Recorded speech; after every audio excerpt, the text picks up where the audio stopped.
Hello बच्चों, चलिए प्रश्न देखते हैं। प्रश्न है समाकलन करें x की घात 2/2 प्लस 3x की घात 3 हमें यहाँ से इस पद का समाकलन करना है। तो यहाँ से प्रश्न का समाकलन करने हेतु हमारे पास इसकी मुख्य अवधारणा रहेगी। मुख्य अवधारणा हम काम में लेंगे प्रतिस्थापन विधि।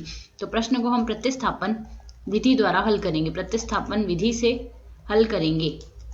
प्रतिस्थापन विधि से हल करेंगे तो यदि हम यहाँ से इसमें प्रतिस्थापन विधि लगाते हैं तो एक पद को किसी अन्य पद में परिवर्तित कर इसका अवकलज हम सरल कर सके इस प्रकार करेंगे। तो पहले हम प्रश्न को लिख लेते हैं। यह है x की घात 2/2 प्लस 3x की घात 3 है हमारे पास, इसकी घात 3 है, dx है।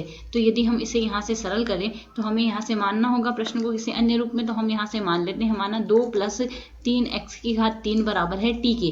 तो ये दोनों पक्षों का अवकलन कर दे तो हमारे पास यहाँ से 3 × 3 x की घात 2 dx आएगा, बराबर हम लिख देंगे dx dt के। तो यदि हमें केवल यहाँ से x की घात 2 dx चाहिए हो तो x की घात 2 dx बराबर लिखा जाएगा dt/3 के।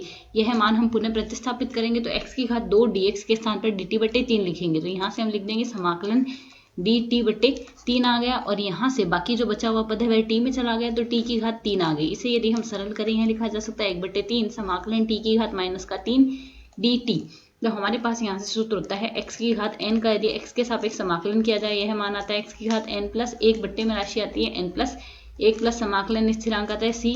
इसी आधार पर यदि हम इसे सरल करें, यह मान आएगा 1/3 t की घात -3 प्लस 1 बट्टे में राशि आएगी -3 प्लस 1 प्लस समाकलन स्थिरांक लगा देंगे c। यह हमारे पास मान आएगा 1/3 t की घात -2 बट्टे -2 प्लस समाकलन स्थिरांक आ जाएगा c। इसे यदि हम सरल करें तो यह आएगा हमारे पास -1/6 t की घात -2 है जिसे 1/t की घात 2 लिख सकते हैं, प्लस समाकलन स्थिरांक आएगा c। अब यदि t का मान रखते हैं तो -1/6 1/t का मान था हमारे पास यहाँ से 2 + 3x की घात 2 था, 2 + 3x की घात 3 है।